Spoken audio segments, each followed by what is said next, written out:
see you in the next video. Smash it if that's something that you're into. Hit the like button. All right, guys, that's it for me. And that's how you do a looping background for your YouTube videos. Again, you're using this in videos when you have picture-in-picture, you're showing something else on the screen, you've got a couple windows open in your video, but you don't want just a white or a solid black background. You want something that represents your brand, and you want it animated. You want it to be looping in the background.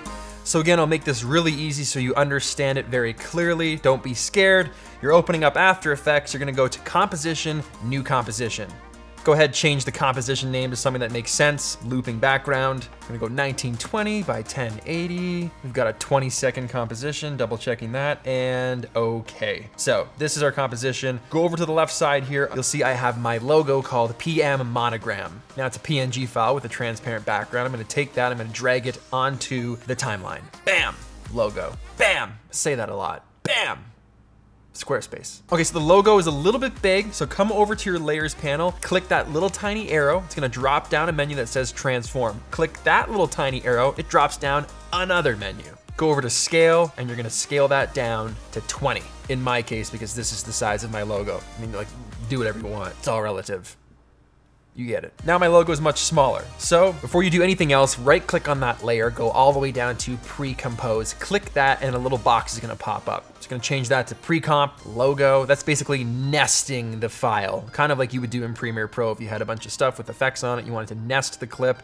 This is kind of the same thing. So open up your Effects and Presets tab. Mine is located over here on the right side. You're going to type in, because you can search for effects, you're gonna type in motion tile. When you find that, you're gonna grab it, drag that effect onto the layer that's on your timeline. Then you'll notice over on the left-hand side, under your effect controls, all the parameters for that effect are now active. We're gonna be specifically dealing with output height and output width. So we'll start with width. Click on that, drag it, and look what's happening.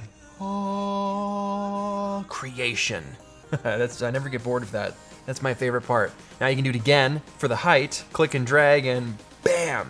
Once you're done dragging out the height and the width, what I like to do is phase shift it so they're not all just like neat ducks in a row. You kind of like counter them so it's like, it just makes it a little more of like a pleasing pattern. So to do that, you just come down here to phase, you're gonna drag these numbers and that evenly spaces everything in a bit of a nicer pattern. You can also phase shift those horizontally. If you check this box and then just move the dial around, they can go the other way. It's all preference at this point. So none of these things are mandatory. You can leave it all straight. This is just how I like to do it. So now all that's left is just animating this pattern. So After Effects uses keyframes to animate things. So to do that, you're gonna go over to where it says Tile Center. You're gonna check that little stopwatch. That's add a keyframe. And make sure your playhead is at the very beginning of your timeline when you add your first frame.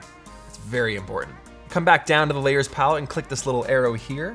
We're gonna go to Effects, Motion Tile. You'll see there's a little keyframe there already made. That's what we just did. Okay, so before we start dragging this out, take note of the center logo, the logo in the very middle. Now look at the logo directly below it. I want the center logo to be where the one is below it. Perfectly spaced out. I don't want it to be a little bit lower or a little bit higher. It needs to be in the exact space, basically moving everything down evenly so the loop happens evenly. So move that playhead to the very end, 20 seconds all the way, then come back to your layers palette and you're gonna select where it says Tile Center. You're gonna start dragging that out and that's gonna effectively move all your logos down. Basically, once you're done moving that and you let go, a keyframe is automatically made. So basically between the first keyframe you made at the beginning and the one we just put at the 20-second mark at the end, then we drag those numbers out and move the logos down. That movement, that animation now will happen over 20 seconds. Okay, so all you gotta do now is hit the spacebar, play back that video. All you have to do now is hit the spacebar. What is happening? I have nothing.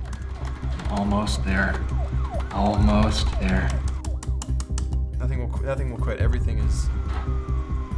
I'm in. I'm in. What? Hello. Hey, dude, we're in the mid, like, not a good time. I have full control of your computer. I thought that was just like in the movies. How do you actually take control? I can type or say anything. Just do it. Just do it. And I'm here to talk about Squarespace. I should get it done fast. My portal closes in 90 seconds. Squarespace is your all-in-one platform where you can make a beautiful website at any time, any day, with zero experience, zero help. It's easier than After Effects. It's easier than everything. It's easier than just holding an item in your hands. Templates, all of the templates, constantly being refreshed, beautiful templates. You can sell things on your website. Let me give you a little bit louder. You can sell things on your website. Where's the microphone on this thing? Make a store for your brand, build that brand identity, 24/7 customer service. It's 2020, how do you not have a space online? You have a home, where's your internet home? That's squarespace.com/McKinnon. Use coupon code McKinnon at checkout and save 10% off your first purchase. 10%, save 10%. Can I get access? I gotta log out before they can trace my location.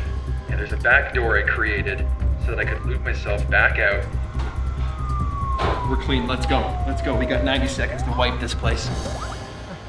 So all you're gonna do is hit spacebar, and that's gonna play back your video. Now you'll see the animation actually looping itself. Now, if you don't want your background to be straight and everything's perfectly linear, even though you've got those kind of offset logos, maybe you want everything kind of tilted like the way I have it, if you've seen my end screens, that's pretty easy to do. You're just gonna go down to the extra transform arrow in your layers palette. You're gonna click that arrow, and you're gonna change the rotation. And obviously that's just to your liking. So let me go here and change it. So I'm gonna go to like just a little bit there, but you'll notice now there's a gap in the top right and the top left. Well, we're just gonna go back to what we did originally and add more output height and output width. That's pretty much it. And the last thing that I do is just darken everything, and it's a lot easier to do that than you would think.